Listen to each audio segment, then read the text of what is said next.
विष्णु विष्णु चप्पल है आपके पास?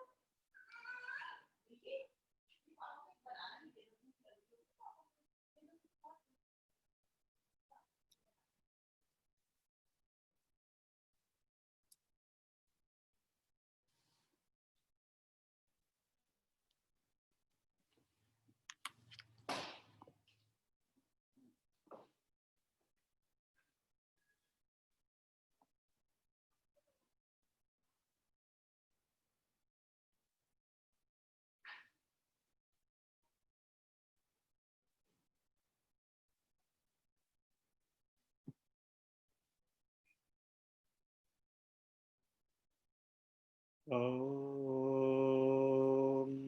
पूर्णमदः पूर्णमिदं पूर्णात् पूर्णमुदच्यते पूर्णस्य पूर्णमादाय पूर्णमेवावशिष्यते काले वर्षतु पर्जन्यः पृथिवी शस्यशालिनी देशोऽयं क्षोभरहितो ब्राह्मणाः सन्तु निर्भयाः त्वमेव माता च पिता त्वमेव बन्धुश्च सखा त्वमेव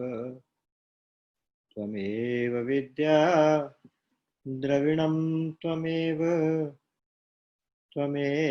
सर्वं मम देव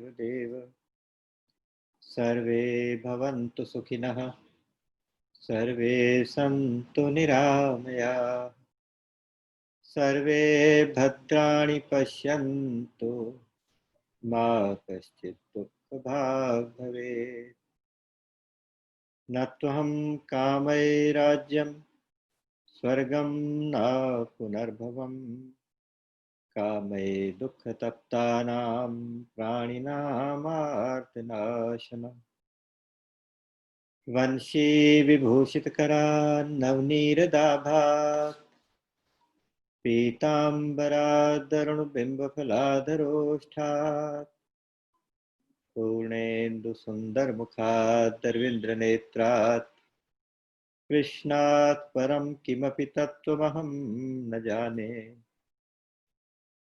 वसुदेवसुतं देवं कंसचाणूरमर्दनं देवकी परमानन्दं कृष्णं वन्दे जगद्गुरुम् कार्पण्यदोषोपहतः स्वभावः पृच्छामि त्वां धर्मसम्मूढचेताः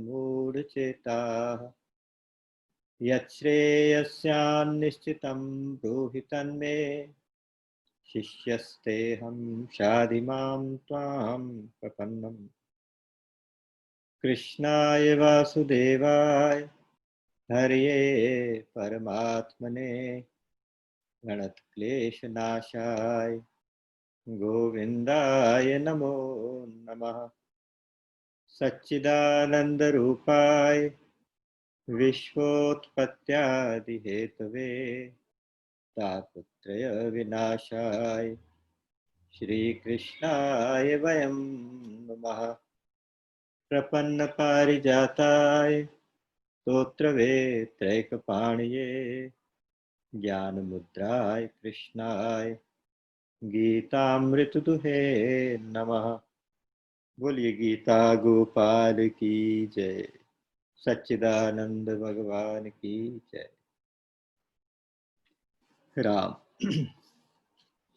श्रीमद् भगवत गीता ज्ञान यज्ञ के आज के सत्र में फिर से एक बार आपका हार्दिक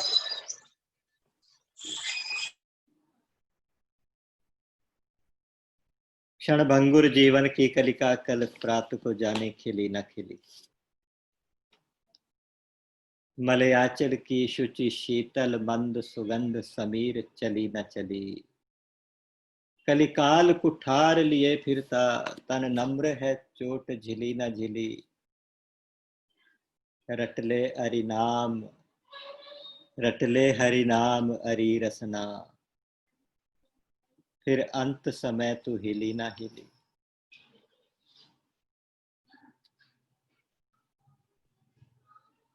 अभी कल 8वां अध्याय हमने किया था, तो अंत समय का वर्णन था।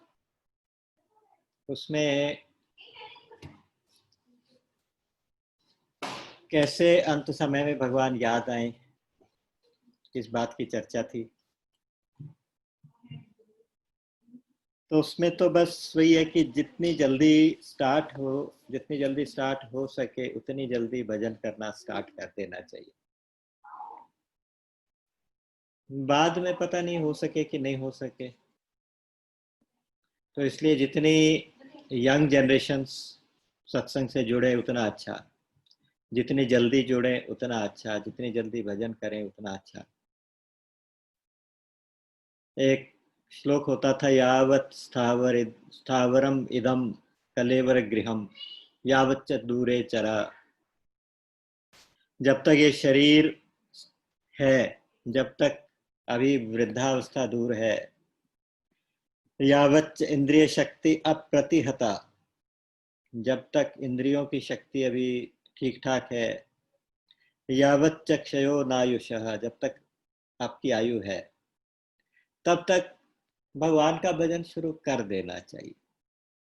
क्योंकि एक बार कुएं में आग लगी, एक बार आग लग गई भवन में, तो उसके बाद कूप खनन का, उसके बाद कुआं खोदने का क्या फायदा। उस समय कुआं खोदने का समय नहीं होता। तो इसलिए अंत समय के लिए कहा था, सदा तद्भाव भावितः। अगर हर समय उस भाव से भावित रहे हो तो भगवान का नाम याद आएगा, भगवान याद आएंगे, भगवान का नाम मुंह पे आ जाएगा।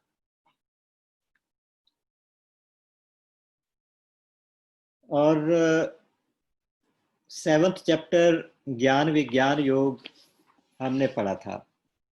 उस समय मैंने ये कमेंट किया था कि इसमें जितना कुछ बताना था भगवान ने बता दिया, भगवान ने अपना समग्र रूप बता दिया, तो अब बचा क्या बताने को। जब कह दिया कि वासुदेवः सर्वम, जितना कुछ है सब भगवान कृष्ण के अलावा या भगवान के अलावा और कुछ भी नहीं है।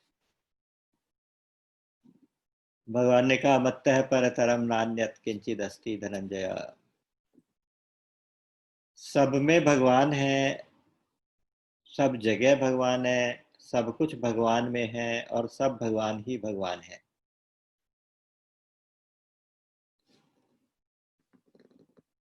एक होता है भगवान सब में है, इस चीज को हमारा मन जल्दी मान लेता है कि हाँ सब में भगवान है।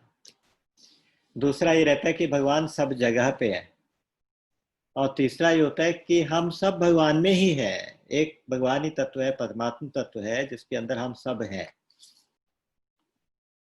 जब ये सारी चीजें दृढ़ता से स्वीकार हो जाती हैं, दृढ़ता से जब हमारा मन मानने लगता है, तो इस चीज का अनुभव अपने आप हो जाता है कि सब कुछ भगवान ही है, उसके अलावा दूसरा कुछ नहीं है।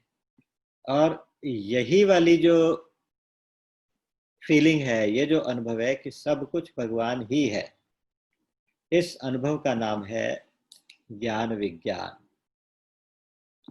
क्योंकि फिर प्रैक्टिकल दिखने लगता है सब जगह। जब आपको एक बार दृढ़ता से स्वीकृति हो जाती है अंदर से कि हाँ सब कुछ भगवान है, तो फिर सब में अपने आप दर्शन होने लगता है। सब में जो दर्शन, भगवत दर्शन होने लगता है। योमा पश्यति सर्वत्र सर्वम च मयि पश्यति, 6ठे अध्याय में कहा कि सब जगह मुझे देखे और सब कुछ मेरा ही स्वरूप देखे। गजेंद्र मोक्ष स्तोत्र में आता है ना कि यस्मिन्निदं यतश्चेदं येनेदं च इदं स्वयं योऽस्मात् परस्मात् परस्तं प्रपद्ये स्वयं भुवम। अर्थात यस्मिन् इदं यतः च इदं येन इदं, जिसमें सब कुछ है, जो सब कुछ है, जहां तक सब कुछ है, और लास्ट में कहा इदम स्वयं, और ये सारा खुद वो खुद ही है। मैं उस परमात्मा को याद कर रहा हूँ, गजेंद्र कह रहे, गजराज कह रहे। तो कहने का अर्थ है कि ये फीलिंग आनी चाहिए कि सब कुछ भगवान ही है। ये अल्टीमेट तत्व है और ये अल्टीमेट सिद्धांत है स्पिरिचुअलिटी का। इसके आगे कुछ जानना बाकी नहीं रहता। इसलिए भगवान ने एक बार तीसरे अध्याय में श्लोक नंबर 41 उसमें भी कहा कि पापमानम प्रजिह्यनम ज्ञान विज्ञान नाशनम, ज्ञान विज्ञान का नाम लिया वहां पर। और एक बार फिर छठे अध्याय में कहा ज्ञान विज्ञान तृप्तात्मा कूटस्थ, जहाँ पे आया ज्ञान विज्ञान तृप्तात्मा, तो ज्ञान विज्ञान वहां भी कहा। फिर 7th चैप्टर में ज्ञान विज्ञान कहा कि ज्ञान विज्ञान योग बताऊंगा तुझे। भगवान इस सब्जेक्ट को काफी इंपॉर्टेंट समझते होंगे, इसलिए बार बार कहते होंगे। अच्छा, कहते कहते वो अपने ही प्रवाह में भगवान कुछ नए शब्दों का प्रयोग कर गए थे, उनके आधार पर क्वेश्चन उठ गया था और उन क्वेश्चंस का जवाब देने देने में 8वां चैप्टर निकल गया था।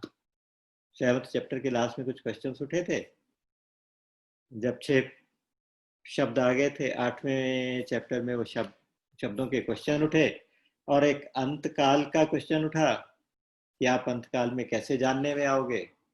तो इस तरह 7 प्रश्नों का उत्तर देते देते वो और फिर उसको एक्सप्लेन करते करते 8वां चैप्टर भी निकल गया। तो आज फिर 9वें चैप्टर में भगवान फिर से उसे ज्ञान विज्ञान को उठाने जा रहे हैं। पीछे से सूत्र को पकड़ने का ये मेरा पर्पस था कि आज का जो 9th चैप्टर है इसमें भी उसे ज्ञान विज्ञान की बातें ही भगवान करने वाले हैं। और हो भी क्यों ना, क्योंकि इतना इंपॉर्टेंट है। इसके बाद और कुछ जानने को बचेगा भी नहीं। अगर कुछ बचेगा तो वो भी भगवान होगा। तो यहाँ भगवान ने आज शुरू शुरू में कहा इदम तुते गुह्यतमम प्रवक्ष्यामि अनसूयवे ज्ञानम विज्ञान सहितम यज्ञात्वा मोक्ष से अशुभात, कि तुम अनसूय हो, अर्थात तुम्हारी दोष दृष्टि नहीं है, इसलिए तुम्हें ये बता रहा हूं सब कुछ। दोष दृष्टि का की इंपॉर्टेंस भी भगवान ने काफी कई जगह पे कहा कि असूया होना चाहिए, अनसूया होना चाहिए, असूया हमें नहीं होनी चाहिए, अर्थात दूसरे में दोष देखने वाली दृष्टि नहीं होनी चाहिए। और खास तौर से जब भगवान ये बात कहेंगे कि देखो ये भी मैं हूँ, वो भी मैं हूँ, सब कुछ मैं ही मैं हूँ, तो लोग फिर क्वेश्चन उठाना शुरू करेंगे, ये कैसे भगवान ने जो अपनी तारीफ आप ही कर रहे हैं। इस तरह दोष दृष्टि जिसकी होगी तो उसको इस तरह के डाउट्स उठने शुरू हो जाएंगे। तो इसलिए उन्होंने अर्जुन को कहा कि देखो बेटा, तुम ऐसी दोष दृष्टि वाले नहीं हो, इसलिए मैं तुम्हें ये रहस्यमय ज्ञान, जो गुह्यतम ज्ञान, गुह्यतम वो ज्ञान मैं देने जा रहा हूँ। इदम तूते गुह्यतमम प्रवक्ष्यामि अनसूयवे ज्ञानम विज्ञान सहितम, ज्ञान और विज्ञान दोनों का एक साथ, ज्ञात्वा मोक्ष से शुभात, जिसको जानकर तुम अशुभ से छूट जाओ। अशुभ क्या चीज है? अशुभ यही है कि जो संसार में बार बार आना पड़ता है, बार बार जन्म लेना पड़ता है, बार बार मरना पड़ता है, ये अशुभ है। तो इससे आप छूट जाओगे। और ये ज्ञान विज्ञान की महिमा बताते हुए कहा कि इसका ना ये राज विद्या है, ये राजगुह्य है। राज विद्या राजगुह्य, अर्थात गुह्या नाम राजः, गुह्या नाम राजा। जितने भी गुह्य यानी रहस्यमय जितनी विद्याएं हैं उन विद्याओं की राजा है, राज विद्या है, विद्याओं की राजा। और गुह्य रखने वाली सीक्रेटिव जो होती हैं चीजें, जो रहस्यमय चीजें होती है, उनकी भी राजा। ये ऐसा ज्ञान है जो सीक्रेट की तरह से राजघरानों में राजर्षियों के पास चलता आया था, पीछे जैसे बताया था। तो इसलिए इसको बहुत संभाल के रखा जाता था, तो इसलिए इसको राजविद्या भी कहा जाता था। राजविद्या दूसरे तरीके से भी इस अर्थ निकलता है कि राजाओं की विद्या, विद्याओं की राजा भी है और राजाओं की विद्या भी थी। तो क्योंकि ये विद्या राजाओं के पास होती थी, उन दिनों राजा निष्काम होते थे और प्रजा का हित चाहने वाले होते थे, प्रजा को अपने बच्चों की तरह से पालते थे। तो ये विद्या उनके पास होती थी, ज्ञान विज्ञान वाली, क्योंकि वो अपनी प्रजा के अंदर भगवान का ही दर्शन करते थे। तो यहाँ पर कहा कि इसका थोड़ा सा भी जो, एक तो करने में आसान है ये विद्या पालन करनी है, सुसुखम कर तुम। दूसरा अव्ययम, अव्ययम का मतलब होता है कि अव्यय है, अविनाशी विद्या है ये, अविनाशी विद्या। इस विद्या की इंपॉर्टेंस बता रहे हैं ज्ञान विज्ञान को जानने की, ये अविनाशी विद्या है, एक बार समझ में आ जाए तो फिर उसका नाश नहीं होगा। और दूसरी बात है कि करने में ये सरल है। दूसरी बात बताई कि सारी विद्याओं की राजा है, सारी गुह्यों की राजा, सारी रहस्यमयी विद्याओं की भी राजा। और प्रत्यक्षावगमम, अर्थात ये प्रत्यक्ष फल देने वाली है। ऐसा नहीं है कि अभी हम प्रैक्टिस शुरू करेंगे तो पता नहीं कितने जन्मों के बाद इसका फल मिलेगा, ऐसा नहीं है। तुरंत सद्य फल, सद्य, सद्य मतलब तुरंत देती है, ऐसी ऐसी विद्या है। लेकिन बस अफसोस ये है कि कुछ लोग जो श्रद्धालु नहीं होते वो इसका पालन नहीं करते और बार बार जन्म मरण के चक्कर में पड़ते रहते हैं। यहाँ भगवान बड़े अफसोस के साथ इस बात को कहते हैं। तो इस मृत्यु रूप संसार में बार बार आना जाना उनका होता रहता है। अच्छा, इस विद्या को अब श्लोक नंबर 4 और 5, इन दो के अंदर भगवान ने एक तरह से समराइज कर दिया। समराइज कैसे कर दिया? उन्होंने कहा, मया ततम इदम सर्वम जगद अव्यक्त मूर्तिना मत्स्थानि सर्वभूतानि न चाहम तेष्वस्थितः न च मत्स्थानि भूतानि पश्य मे योगमेश्वरम भूत भृन्न च भूतस्थो ममात्मा भूत भावना। इसका एक बार अर्थ पढ़ देता हूं, फिर आप देखिए कि इसको रहस्यमय विद्या क्यों कह रहे हैं और इसको राजविद्या राजगुह्य क्यों कहा जा रहा है। ये सारा संसार मुझसे ही व्याप्त है, मुझ निराकार रूप से ये सारा संसार व्याप्त है। सारे प्राणी मुझ में ही स्थित हैं, यानी मैं सब में हूं और सब कुछ मुझ में है। ये दो स्टेटमेंट्स हैं। लेकिन फिर आगे देखिए, कह रहे हैं कि लेकिन ये सारे प्राणी मुझ में नहीं है। अभी क्या कहा था, ये सब प्राणी मुझ में है, अब कह रहे हैं सब प्राणी मुझ में नहीं है। और तुम देखो मेरी सामर्थ्य को देखो, इस ऐश्वर्य योग को देखो मेरे, कि सब प्राणी मुझ में भी नहीं है, मैं भी सब में नहीं हूं। अब एकदम से मुझे लगता है कि ये श्लोक सुनने के बाद अर्जुन के कान एकदम खड़े हुए होंगे, एकदम उठ के बैठ गया होगा कि यार भगवान आप क्या कह रहे हैं, आपको पता है क्या बोल गए। यही भगवान का ऐश्वर्य है, यही भगवान का ऐश्वर्य योग है, भगवान का योग है, भगवान का ऐश्वर्य। कैसे? देखिए, इस बात को मानने में तो हमें कोई प्रॉब्लम नहीं है कि भगवान सब में है और सब कुछ भगवान के ही अंदर है, भगवान सर्वव्यापक है, तो कण कण में भगवान ही है। तो हम जो कुछ भी है सब भगवान की गोद में है, सब जो कुछ है सारी सृष्टि। एतावान से महिमा तो जायांश पुरुष पादोस्य विश्वाभूतानि पादस्य अमृतम दिव्य। हम लोग जब वो पाठ करते हैं पुरुष सूक्त का, तो उसमें ये कहते हैं कि एतावान से महिमा तो जायांश पुरुष, ये सारा सारा का सारा संसार भगवान के एक पाद में आ जाता है, बाकी तीन पाद अभी ऊपर होते हैं। कहने मतलब भगवान इतने विशाल, विशाल से विशाल और सूक्ष्म से सूक्ष्म। विशाल से विशाल है इसलिए सारी की सारी सृष्टियां, अखिल ब्रह्मांड, सारे ब्रह्मांड भगवान के अंदर है। और सूक्ष्म से सूक्ष्म इतने कि एक एक कण के अंदर, एक एक स्मॉलेस्ट पार्टिकल के अंदर भगवान है।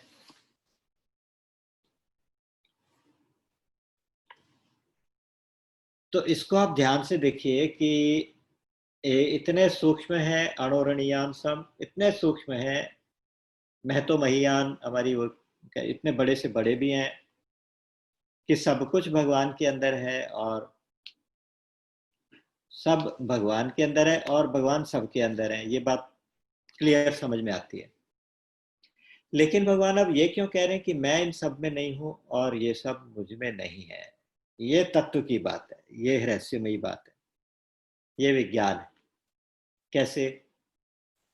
कहते हैं कि अगर मैं इन सब में होता, अगर मैं इन सब में होता तो मैं भी इनकी तरह से टूटने फूटने वाला, परिवर्तनशील, मरणशील, मरने वाला, परिवर्तनशील हो जाता, विकारी हो जाता। और अगर ये सब मुझ में होते तो ये भी सब निर्विकार हो जाते, सर्वव्यापक हो जाते, मेरी तरह सच्चिदानंद ही हो जाते। अगर सब मुझ में ही होते तो वास्तव में ये मुझ में और मैं इनमें नहीं हूं। इसको समझने के लिए बहुत सिंपल तरीका ये है कि ये दो स्टेजेस हैं साधक के जीवन की। जब तक साधक के मन में दो भाव हैं कि ये जगत है, ये परमात्मा है ना, जब दो बातें आपको दिखाई देती हैं कि ये भगवान है और ये परमात्मा है, दो अलग अलग है, तब तक आपको ये धारणा करनी चाहिए, ये निश्चय करना चाहिए कि सब कुछ भगवान में है, ये सारा जगत भगवान में है, और ये भगवान सारे जगत में है। तब तक ये धारणा करनी चाहिए। ऐसा करते करते जब आपको सब कुछ वासुदेव ही वासुदेव दिखने लगेगा, धीरे धीरे जब ये धारणा पक्की होगी सब में भगवान, सब कुछ भगवान में, तो फिर भगवान के अलावा रहा क्या? एक भी कण, एक भी स्मॉलेस्ट पार्टिकल ऐसा तो नहीं रहा जो भगवान ही ना हो। तो सब कुछ भगवान ही भगवान रहे तो फिर वो क्वेश्चन खत्म हो जाएगा। फिर ये कहना नहीं बनेगा कि भगवान सब में और सब भगवान में। अर्थात जब वासुदेव है सर्वम की सिद्धि हमारी हो जाएगी, वासुदेव है सर्वम हमें समझ में आ जाएगा कि सब कुछ भगवान है, तो उसके बाद ना तो भगवान में कुछ, ना भगवान किसी में, क्योंकि केवल भगवान ही भगवान है, तो फिर कौन किस में हुआ, यह प्रश्न ही खत्म हो गया। तो इस तरह से भगवान ने अपना एक रहस्यमय सूत्र यहाँ पे हमें दिया, मया ततमिदं सर्वम। ये 4 और 5 तो बहुत सुंदर है।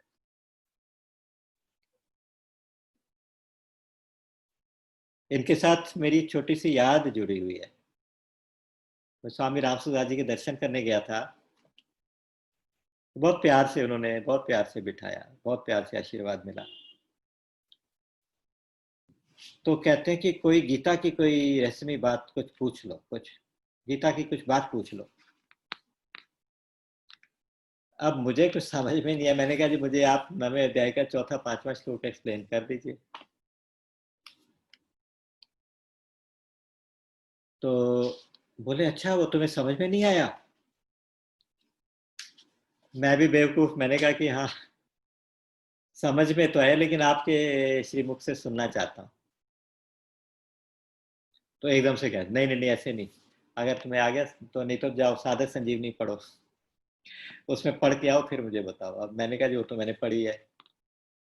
तो कहते हैं फिर ऐसा हो नहीं सकता कि तुम्हें समझ में ही ना आया। तो बात वहीं रह गई।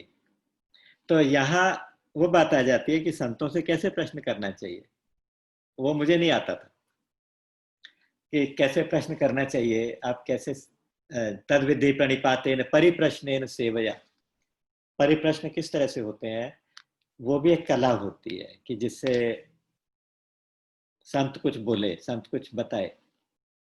सर्वोपनिषदो गावो दुग्धा गोपाल नंदन पार्थो वत्सः सुधीर भोक्ता दुग्धम गीतामृतम महत। गीता जी के बारे में कहा गया कि सारे उपनिषद तो गाय हैं और इनके दुग्धा जो है दूध निकालने वाले गोपाल हमारे श्री कृष्ण हैं, और अर्जुन बछड़ा है। जैसे बछड़ा माँ के आगे आके थन से मुंह लगाता है तो दूध उतरने लगता है माँ का, गाय का। वो एक कला है जो जो अच्छे साधक को सीखनी चाहिए, जिससे कि संत फिर अपने आप कृपा करके कुछ ना कुछ बताना शुरू करे। तो ये 2 श्लोक यहाँ पर बहुत बढ़िया श्लोक हैं। फिर उन्होंने एक उदाहरण दिया कि ये सारा संसार और भगवान का रिलेशन ऐसा है जैसे आकाश में वायु। ये दोनों उदाहरण इसलिए दिए कि आपको ये समझ में आ जाएंगे, क्योंकि आपने आकाश और वायु को जानते हैं। आकाश में वायु रहती है तो उत्पत्ति वायु की आकाश से ही होती है, आकाश में ही रहती है, आकाश के बिना रह भी नहीं सकती। वायु में परिवर्तन होते रहते हैं, धूल मिट्टी भी आती हैं, वायु से की मूवमेंट्स भी होती रहती हैं, लेकिन आकाश उन सब के बीच में निर्लिप्त रहता है, निर्विकार रहता है। वही रिलेशन हमारा और भगवान का है। ये सारा जगत है तो आकाश, है तो भगवान के अंदर, इसमें परिवर्तन भी हो रहे हैं, इसमें डिस्ट्रक्शंस भी हो रही हैं, उत्पत्ति भी हो रही है, इसमें मल्टीप्लिसिटी भी बहुत दिखाई दे रही है, लेकिन उस सब के बावजूद इस जिसके साथ इसका रिलेशन है, जहां से उत्पन्न हुआ जहां ये समाप्त होगा, तो उसके साथ उसको कोई फर्क नहीं पड़ता, उसको कोई, वो निर्लिप्त रहता है हमेशा, परमात्मा निर्लिप्त रहता है। तो इस प्रकार से परमात्मा की के कर्तृत्व की, कर्तापन की उन्होंने वहां पे पॉसिबिलिटी को समाप्त करके बताया कि आकाश और वायु का उदाहरण दिया। अब भगवान ने ये कहा कि देखो, जब महाप्रलय हो जाती है, मैंने आपको बताया था कि जब 1000 चतुर्युगी बीतने पर ब्रह्मा जी का एक दिन, इतनी ही ब्रह्मा जी की एक रात, और इस तरह ब्रह्मा जी के 100 दिन। तो जब ब्रह्मा जी की आयु भी समाप्त होगी, उस समय जो प्रलय होगी उसको महाप्रलय बोलेंगे। उसके बाद फिर नए ब्रह्मा आएंगे। तो महाप्रलय के समय केवल भगवान ही होते हैं। उसके बाद वो संकल्प करते हैं कि एक बार मैं बहुत हो जाऊं। उनके संकल्प से सारी सृष्टि शुरू हो जाती है, और उसके बाद जब दोबारा से महाप्रलय, वो उसको महासर्ग बोलते हैं, दोबारा से सृष्टि होती है तो उसको महासर्ग बोलते हैं। अच्छा, जब ये होके फिर दोबारा से जब महाप्रलय होती है तो फिर सारे भगवान में समा जाते हैं। तो भगवान कहते हैं कि महासर्ग के शुरू में मैं ही सबकी उत्पत्ति करता हूँ, और महाप्रलय में सब मुझ में ही समा जाते हैं, लेकिन ये सब मैं नहीं करता कि मैं इनसे निर्लिप्त रहता हूँ। सब कुछ करके भी मैं नहीं करता, मैं इनसे निर्लिप्त रहता हूँ, क्योंकि मेरी अध्यक्षता में प्रकृति ही सारा कुछ करती है। प्रकृति के अंदर जो परिवर्तन है, प्रकृति जो जड़ प्रकृति है, उसमें भगवान ने जो चेतना डाल के उसको आंदोलित किया, उसको हिलाया और उसको जैसे मथा, तो उसके मथने से सारी क्रियाएं शुरू हो गई। लेकिन सारा क्रेडिट वो प्रकृति को देते हैं, कहते हैं सब प्रकृति कर रही है, लेकिन करती मेरी अध्यक्षता में है। जब भगवान वाल्मीकि जी के आश्रम में पहुंचे थे तो भगवान ने कहा था कि मैं तुम्हें जानता हूं, श्रुति सेतु पालक राम तुम जगदीश माया जानकी। तुम तो श्रुति सेतु पालक, वेद धर्म के रक्षक भगवान हो, और ये तुम्हारे साथ जो जानकी हैं, ये तो तुम्हारी माया है, जो सृजती जग पालती हरती, रुख पाई कृपा निधान की। बिल्कुल वही चीज यहाँ पर कहा। वो सृष्टि ही सारा सृजन कर, वो माया ही सारा सृजन करती हैं, अर्थात रचती हैं, वही सबका पालन करती हैं, और वही सबका संहार भी करती हैं, लेकिन आपके इशारे से, आपकी अध्यक्षता में, आपके कंट्रोल में रह। तो यहाँ भी भगवान ने वही कहा, मयाध्यक्षेण प्रकृति ही सूयते सचराचरम हेतु नानेन कौन्तेय जगत विपरिवर्तते। तो इसीलिए इसी तरह से विविध परिवर्तन संसार में, संसार का सारा व्यवहार इस तरह से होता है। यहाँ भगवान अब एक श्लोक में कह रहे हैं कि देखो, कुछ लोग ऐसे होते हैं जो मूढ़ लोग हैं, बेवकूफ लोग हैं, मूर्ख लोग, जो मुझे नहीं जानते, मेरे इस रहस्य को नहीं जानते। अब जानती माम मूढ़ा। और वो फिर क्या होता है कि मोहिनी और आसुरी वृत्तियों वाले हो जाते हैं। आसुरी वृत्तियां वो होती हैं जो सिर्फ अपने अपने बारे में सोचे, अपने प्राणों की रक्षा, असुर कहते प्राण को, केवल अपने प्राणों के बारे में सोचे और किसी की ना सोचे, वो असुर कहलाते हैं। और मोहिनी वो होते हैं जो बिल्कुल ही जड़ता में रहे और अनजाने में दूसरे का भी नुकसान पहुंचाते रहे। तो मोहिनी मोहिनी प्रवृत्ति वाले, आसुरी प्रवृत्तियों वाले वो लोग मेरा भजन नहीं करते और मुझे जानते नहीं, मेरे इस रहस्य को कि मैं सबका स्वामी हूँ, सर्वभूत महेश्वर हूँ, तो मुझे जानते नहीं है। इसलिए क्या है कि वो बार बार इस दुनिया में आते जाते रहेंगे। उनके सारे कर्म भी बेकार हो जाते हैं, जितने भी सत्कर्म वो करे बेकार हो जाते हैं। जो भगवान के इस महिमा को नहीं जानता, तो उसके सारे किए हुए सत्कर्म बेकार हो जाते हैं। उसकी सारी आशाएं बेकार हो जाती हैं, मोघ आशा मोघ कर्माणो, और उसके उनका सारा ज्ञान भी बेकार हो जाता है। ऑब्वियसली जो भगवान के इस रहस्य को नहीं जानेगा कि भगवान ही सब कुछ है, भगवान ही सब में है, भगवान का हमारे से क्या रिलेशन है, जो इस चीज को नहीं जानेगा तो उसका ज्ञान बेकार है। उसके बाद ऐसे और जितनी भी थ्योरेटिकल नॉलेज बढ़ गई तो उसका क्या फायदा, जब तक आपने प्रैक्टिकल करके नहीं देखा, प्रैक्टिकली जब भगवान की सर्वव्यापकता का अनुभव नहीं किया तो सारा ज्ञान बेकार है, सारी आशाएं बेकार हैं, सारे सत्कर्म बेकार हैं, क्योंकि उन कर्मों के साथ आपका कर्तापन जुड़ जाएगा, मैं करता हूं ये भाव रह जाएगा। क्योंकि आप भगवान से अपने आप को अलग समझते हैं तो आप ये समझेंगे कि भाई मैं ही कुछ करता हूं, तो क्योंकि मैं करता हूं तो मुझे फल भी चाहिए, फल चाहिए तो मैं भोक्ता भी बन जाता हूं, जब फल का भोक्ता भी बन जाता हूं तो दुख और सुख में भी पड़ जाता हूँ, माया में भी पड़ जाता हूँ, और आने वाले जन्म और मरण के इस चक्कर में दोबारा से पड़ जाता हूँ। शरीर तो मिला था यहाँ से मुक्त होने के लिए, शरीर तो मिला था कि ये पुनरपि जननम पुनरपि मरणम ये सब छूट जाए, लेकिन वो छूट नहीं पाता। तो इसलिए भगवान कहते हैं कि जो मुझे मेरे इस रहस्य को नहीं जान पाते वो मूर्ख लोग हैं, उनका सब किया कराया सब बेकार हो जाता है। इसलिए जितना हो सके इसको, लेकिन कुछ महात्मा लोग, कुछ जो इस चीज को जानते हैं उनको महात्मा कहते हैं भगवान। महात्मा नस्तु माम पार्थ दैवी प्रकृति माश्रिता, उनकी प्रकृति, उनका स्वभाव दैवी स्वभाव हो जाता है, दिव्य स्वभाव हो जाता है। वो फिर अनन्य भाव से मेरा भजन करते हैं। अनन्य भाव ये होता है कि भाई अब भगवान के अलावा और दूसरा कोई नहीं है।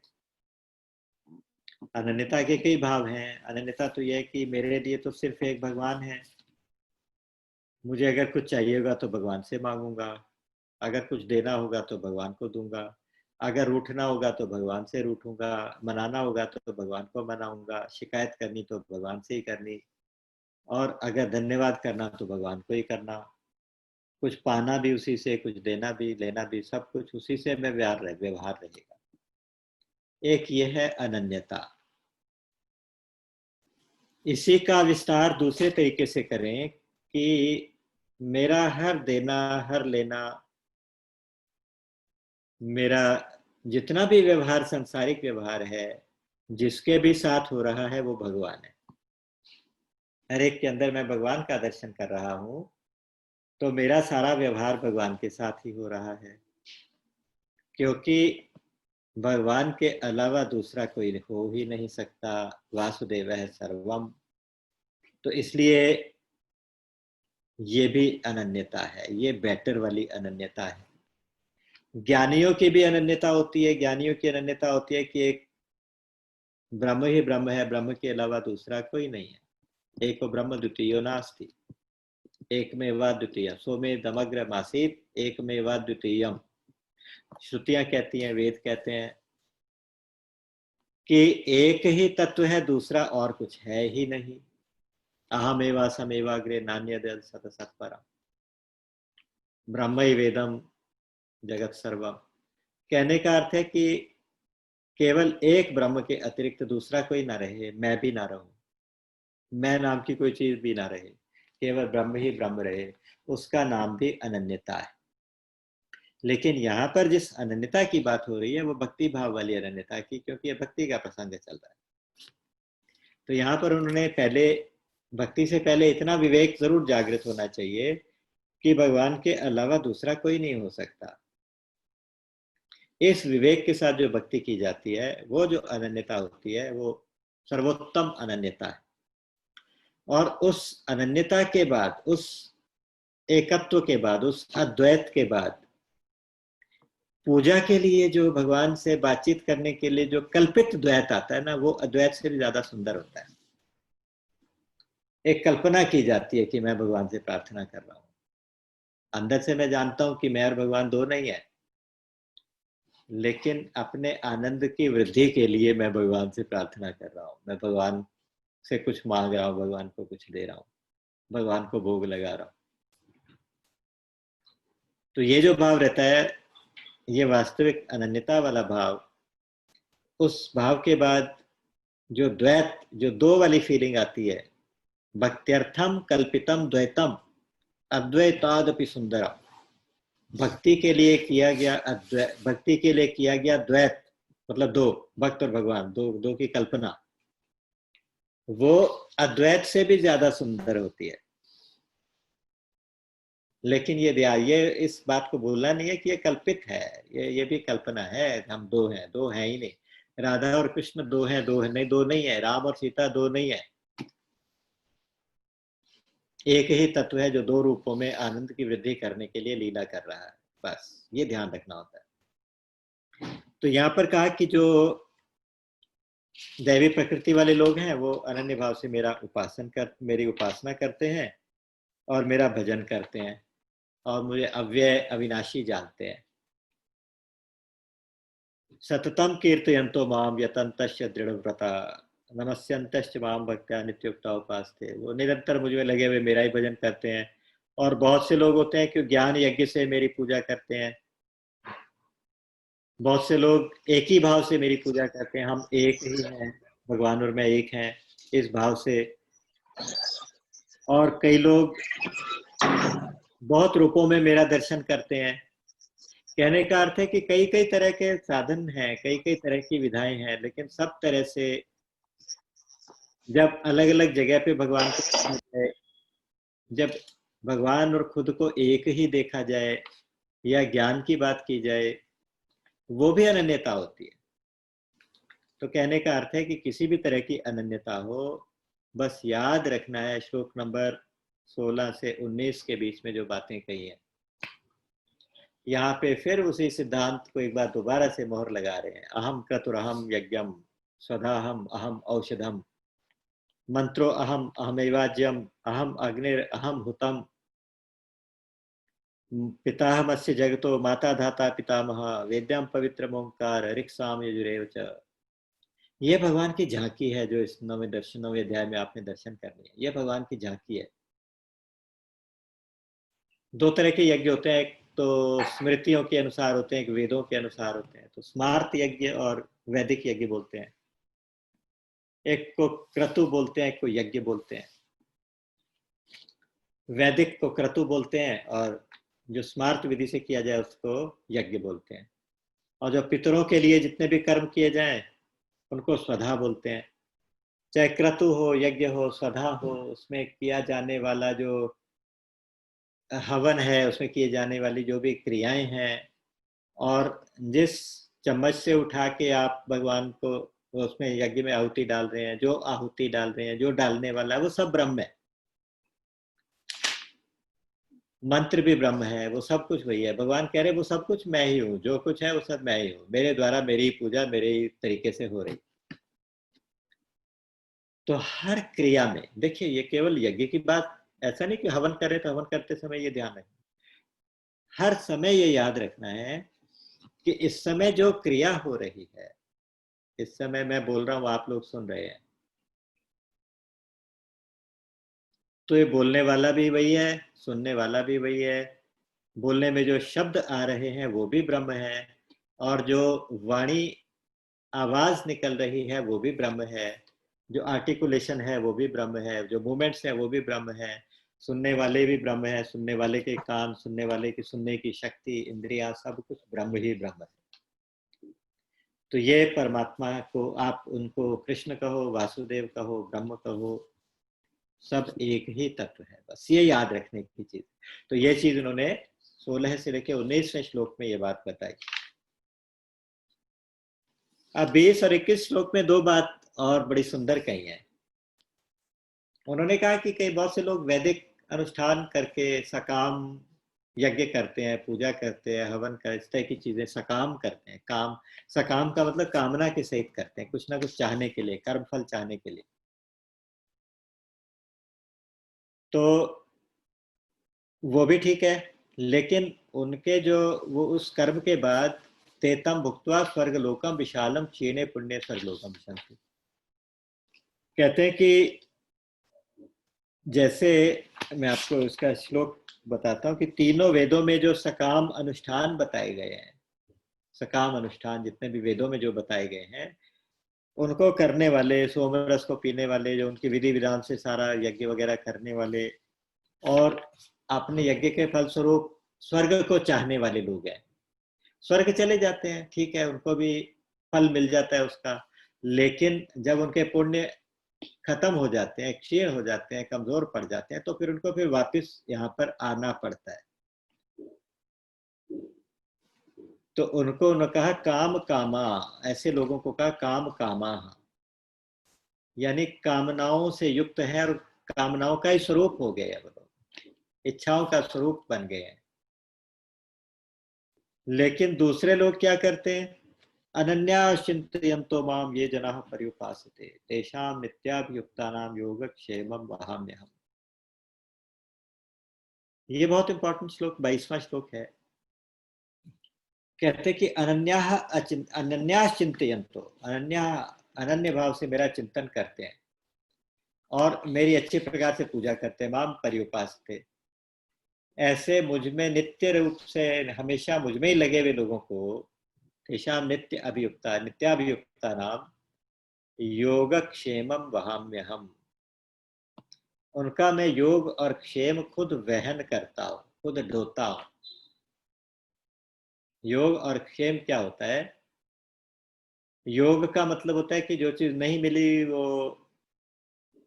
उसकी प्राप्ति, अप्राप्त की प्राप्ति, है ना। जो प्राप्त नहीं है वो मिल गया तो योग हो गया, किसी से मिलन हो गया, किसी चीज के साथ योग हो गया।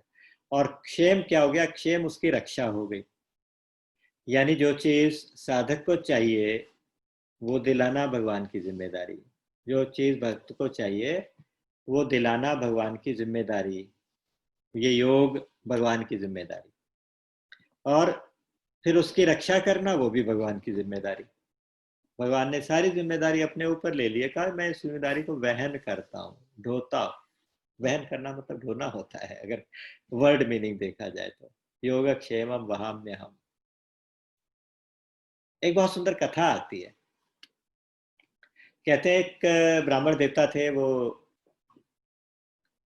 घर में ज्यादा कुछ खाने पीने को भी नहीं होता था, गरीब सा ब्राह्मण था, लेकिन गीता जी पढ़ता था। वो गीता जी पढ़ने जाते थे, रोज सुबह घर से निकल जाते, गंगा किनारे बैठ के गीता पढ़ते, लोगों को गीता सुनाते, और जो कोई थोड़ा बहुत लोग सुनने वाले आ जाते वो कुछ कुछ थोड़ा बहुत चढ़ावा दे जाते, थोड़ा बहुत काम उनको कभी इधर उधर यजमानी मिल जाती, उनसे उनका घर का गुजारा हो जाता था।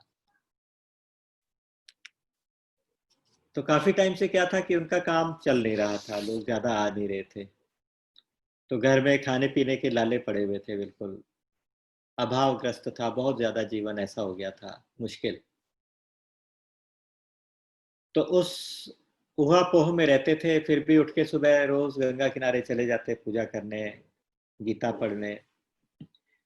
तो एक दिन जब गए तो गीता पढ़ रहे थे अकेले बैठ के, उन्होंने ये वाला श्लोक पढ़ा, योगक्षेमं वहाम्यहम् अनन्यास् चिन्तयन्तो मां ये जनाः पर्युपासते। उन्होंने सोचा कि मैं अनन्य भाव से भगवान का भजन तो करता हूँ, लेकिन मेरा भगवान योगक्षेम वहन तो नहीं कर रहे, मुझे जो चाहिए भगवान को पता ही नहीं चल रहा, मेरे बच्चे भूखे मर रहे हैं, तो ऐसे कैसे? इसका मतलब ये कहीं बाद में श्लोक किसी ने बीच में डाल दिया, जैसे होता है ग्रंथों के बीच में क्षेपक टाइप बीच में डाल दिया। तो ये भगवान के शब्द नहीं हो सकते, उसको भगवान पे भरोसा था, लेकिन उसने कहा कि ये भगवान के शब्द नहीं हो सकते। तो उसके पास रेड कलर का एक पेन था, उसके इंक उसने उसके ऊपर, उस योगक्षेम वाम्य के ऊपर वो रेड इंक से मिटो दिया।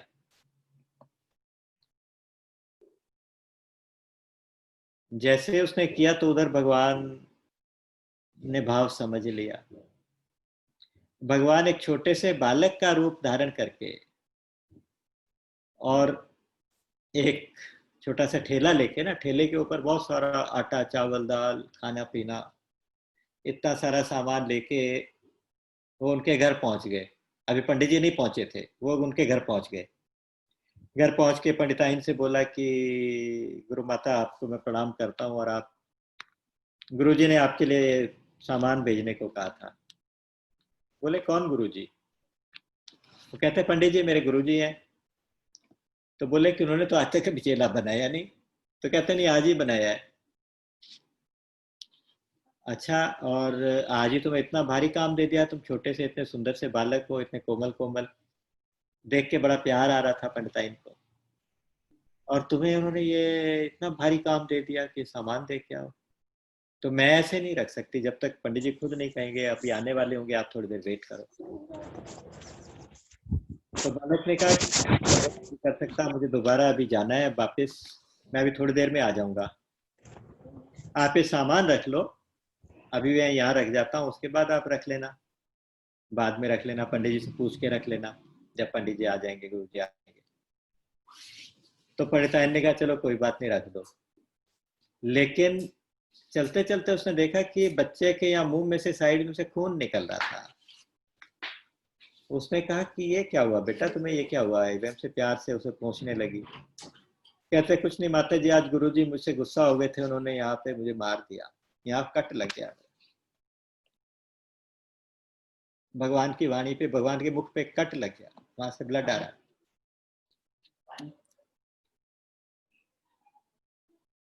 तो माता जी ने उसको पूछा, प्यार किया, कहा कि अच्छा आज पंडित जी आएंगे तो मैं उनसे पूछूंगी। जब बाद में पंडित जी आए तो पंडिताइन उनको बहुत गुस्सा हुई कि तुम छोटे से बच्चे को आज ही शिष्य बनाया और आज ही तुमने उसको इतनी जोर से मारा, उसकी आंख से ब्लड निकल रहा है। तो देखते ही पंडित जी के आंसू में आंसू आ गए। उन्होंने कहा कि ये तो गड़बड़ हो गई, भगवान की वाणी पे आज कट लगा दिया, वाणी पे आज डाउट कर दिया।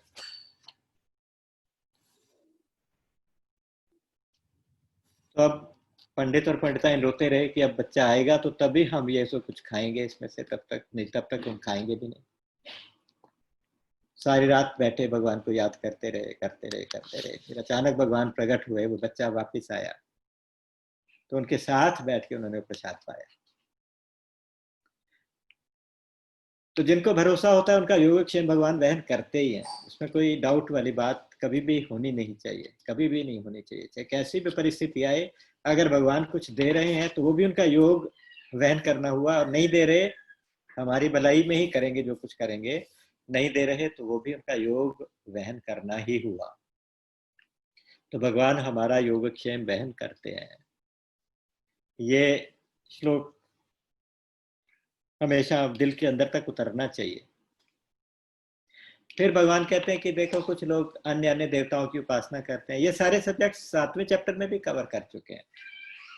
अन्य अन्य देवताओं की भी उपासना करते हैं, लेकिन उनसे उनको फल भी मिल जाता है, लेकिन उनकी ये उपासना विधि पूर्वक नहीं है, थोड़ा सा उनकी अविधि पूर्वक है। वो मुझे भूल के, मुझसे अलग समझ के देवताओं की उपासना करते हैं। उनको ये नहीं पता कि अहम ही सर्व यज्ञानाम भोक्ता च प्रभु रेवचा, सारे यज्ञों का, सारी क्रियाओं का, सारे निष्काम कर्मों का मैं ही स्वामी हूँ, मैं ही भोक्ता हूँ। कभी कहते भगवान मैं कर्ता भोक्ता नहीं हूँ, कभी कहते मैं ही भोक्ता हूँ। तो इसमें सबसे बड़ी बात यह है कि जो भगवान को श्रद्धा भक्ति से सब कुछ अर्पण करता है, उसके भगवान ही भोक्ता बनते हैं, उसके भगवान ही कर्ता बनते हैं। ये भक्ति भाव से जो बिल्कुल अपने आप को टोटल सरेंडर कर देते हैं ना, उसके लिए भगवान कर्ता भी बनते हैं, भोक्ता भी बनते हैं। अभी आगे जाके बताएंगे, कहेंगे वैसे तो मैं बिल्कुल सम हूँ सब में, समोहम सर्वभूतेषु, आगे श्लोक आएगा। लेकिन जो भक्त सिर्फ मेरा ही भरोसा करते हैं, सिर्फ मेरे ही भजन करते हैं, तो उनको, उनके लिए तो मैं पक्षपात भी करता हूँ। भगवान पक्षपात भी करते हैं अपने भक्तों के लिए, ये याद रखना चाहिए।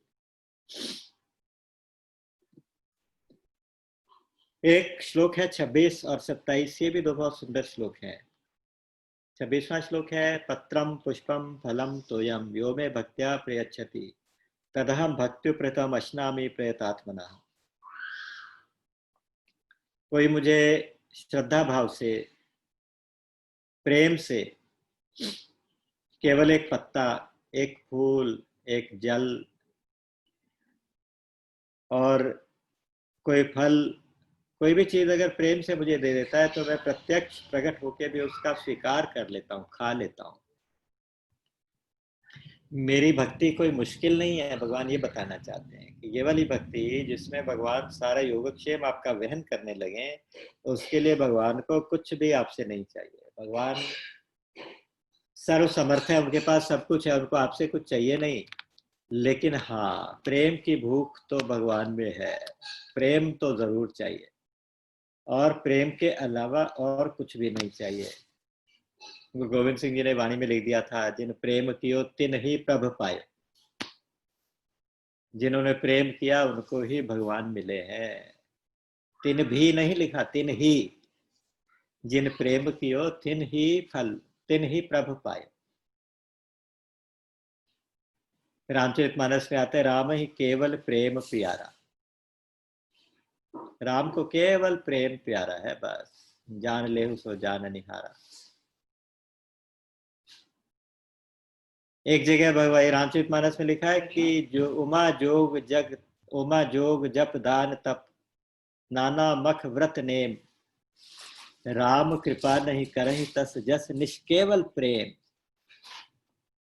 इतने सारे साधन करके, योग यज्ञ दान तप, नाना प्रकार के यज्ञ व्रत नियम, इतना सब कुछ करके भी भगवान उतनी कृपा नहीं करते जितनी सिर्फ एक अनन्य प्रेम से करते हैं।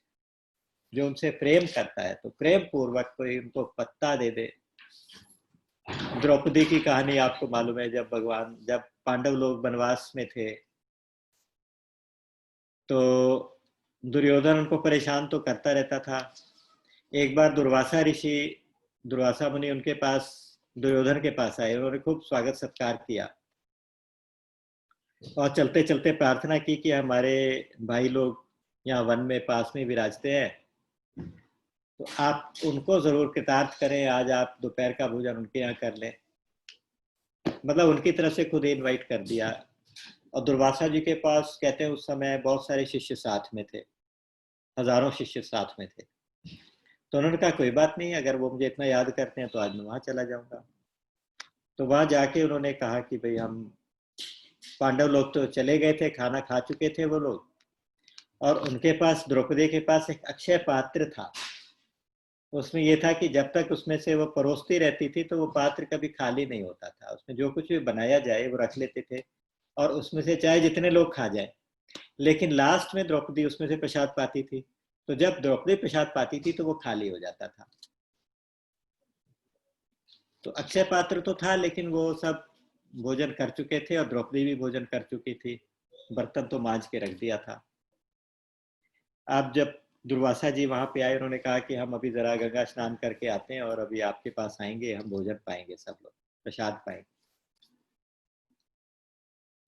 यहाँ उनके पास अब देने को कुछ था नहीं, ऐसे टाइम में फिर कौन, भगवान ही याद आते हैं। तो द्रौपदी ने बहुत ही करुण पुकार भगवान से किया कि भगवान आप ऐसा ऐसा समय दिखा रहे हो तो अब आप रक्षा भी करो। तो उसी समय भगवान कृष्ण आ गए। आते बोले कि आप द्रौपदी, सबसे पहले तो मुझे कुछ खिलाओ, मुझे बहुत जोर से भूख लगी है। तो उसको गुस्सा आया, उसने कहा कि मैं आपको इतना याद कर रही हूँ, यही तो सारी मुसीबत है कि यहाँ इतने भूखों, इतने लोगों को भूख लगी है और आप भी मेरी मजाक उड़ाने के लिए आ गए हो। ये रहा बर्तन, इसमें आप भी खाओ, सृष्टि को भी खिलाओ, मैं क्या करूं। तो उसने वो बर्तन दे दिया। उस बर्तन में उस दिन के बने हुए साग का एक पत्ता लगा हुआ था। वो पत्ता भगवान ने उठा के मुंह में रख लिया। तो उनके मुंह में रखते पूरी सृष्टि तृप्त हो गई। दुर्वासा जी तृप्त हो गए, उनके सारे शिष्य तृप्त हो गए, उनको डकारे आने लगी, पेट भर गया। अब उन्हें लगा कि अब वहां पे इंतजाम हो गया होगा और हम तो अभी इस तरह से वहां पहुंच जाएंगे, इतने सारे लोग, तो ये तो खा कुछ पाएंगे नहीं, तो बड़ा मुश्किल हो जाएगी। तो वो वहीं से भी आगे चले गए, वापस आए नहीं। तो भगवान को एक प्रेम पूर्वक दिया गया पत्ता भगवान खुशी से ले लेते हैं। गजराज और ग्राह की जब जंग हुई थी तो गजराज ने उठा के कमल का फूल सूंड से तोड़ के भगवान को अर्पित किया था। नारायण अखिल गुरु भगवान नमस्ते, उखाड़ के ऐसे कह के भगवान को पुष्प समर्पित किया था, और भगवान ने उसकी रक्षा कर ली थी।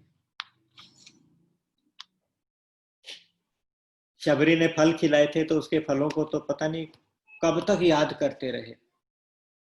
जब वनवास से वापस भी आ गए लंका विजय होने के बाद और सिंहासन आरूढ़ हो गए, उसके बाद भी जब कभी सीता जी के महल में भोजन करते थे, कभी माताओं के महल में भोजन करते थे, कभी गुरु जी के घर से इनविटेशन आती थी, वहां जाके भोजन करते थे, कभी ससुराल में करते थे।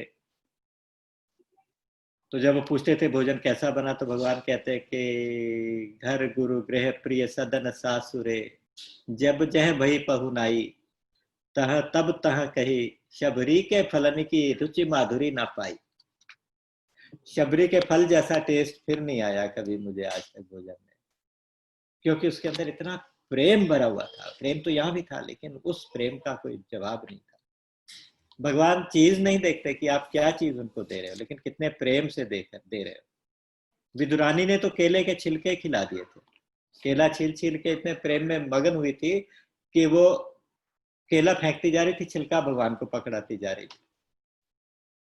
भगवान वो भी खा गए थे।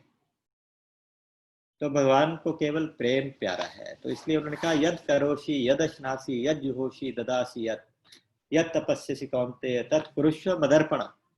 जो कुछ तू यज्ञ करे, जो कुछ दान करे, जो कुछ तप करे, जो भी क्रियाएं करे, वो सब कुछ तुम मेरे ही अर्पण करते चलो।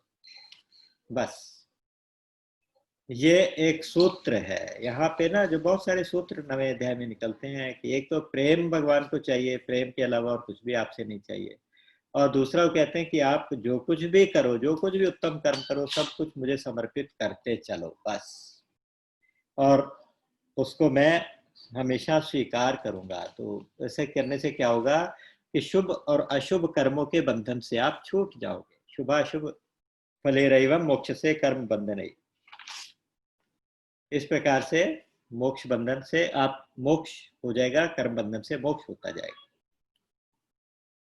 यहाँ पर वही एक श्लोक भगवान ने कहा कि हालांकि समोहम सर्वभूतेषु न मे द्वेषोस्ति न प्रिय, मैं सब में सम हूँ, सबके सब मेरे लिए बराबर है, सब प्रिय मम सब मम उपजाए। सब कुछ मैंने तो उत्पन्न किए, मेरे ही बच्चे, सबके साथ में सम हूँ। मेरे लिए कोई भी बुरा नहीं है, कोई भी अच्छा नहीं है। लेकिन जो भक्ति से मेरे ही अनन्य भाव से उपासना करते हैं, तो मैं उनका, वो मेरे हैं।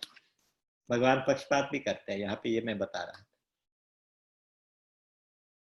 ये भजंती तुमाम भक्त्या मई ते तेषु चाप्यहम, मैं उनमें हूँ, वो मुझ में है, वो मेरे हैं, मैं उनका हूँ।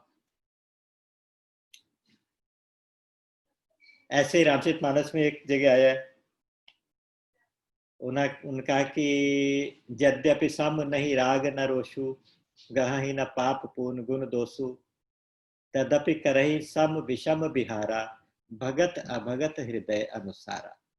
भक्त और अभक्त के हृदय के अनुसार भगवान अलग अलग तरह का व्यवहार करते हैं, हालांकि उनके लिए सब बराबर है। इसको हम ऐसे समझ सकते हैं कि जैसे एक इलेक्ट्रिसिटी है, वो तो सब इक्विपमेंट्स के लिए बराबर है, पावर तो सब बराबर है, उतने ही वोल्ट सब में आ रहा है।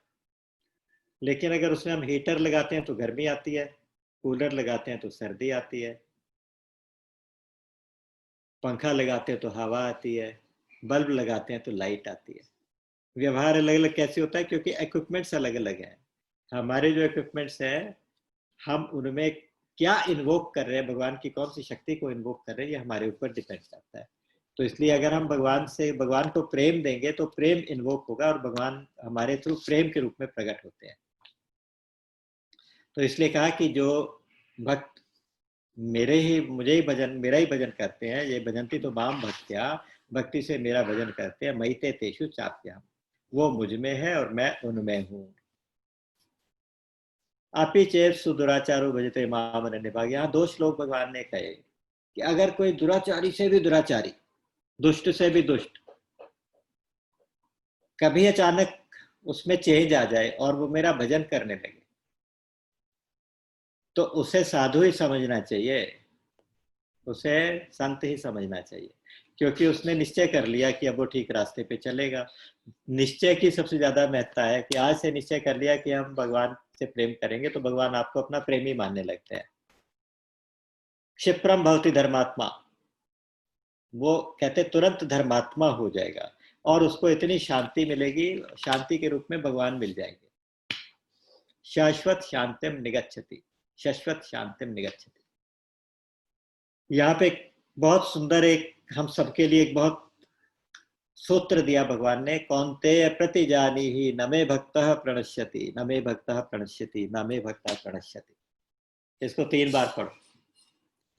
भगवान कहते हैं कि अर्जुन तो प्रतिज्ञा कर, तो निश्चय पूर्वक ये जान ले कि मेरे भक्त का कभी नाश नहीं होता, मेरे भक्त का कभी पतन नहीं होता, नहीं होता, नहीं होता। ये नहीं कहते कि मैं प्रतिज्ञा करता हूं कि मेरे भक्त का कभी नाश नहीं होगा, ये नहीं कहते। कहते तू प्रतिज्ञा कर, क्योंकि मैं अपनी प्रतिज्ञा तो भक्त के लिए तोड़ भी दूं, लेकिन भक्त की प्रतिज्ञा मैं कभी नहीं तोड़ता। जैसे भीष्म पितामह की प्रतिज्ञा को रखने के लिए अपनी प्रतिज्ञा तोड़ दी थी।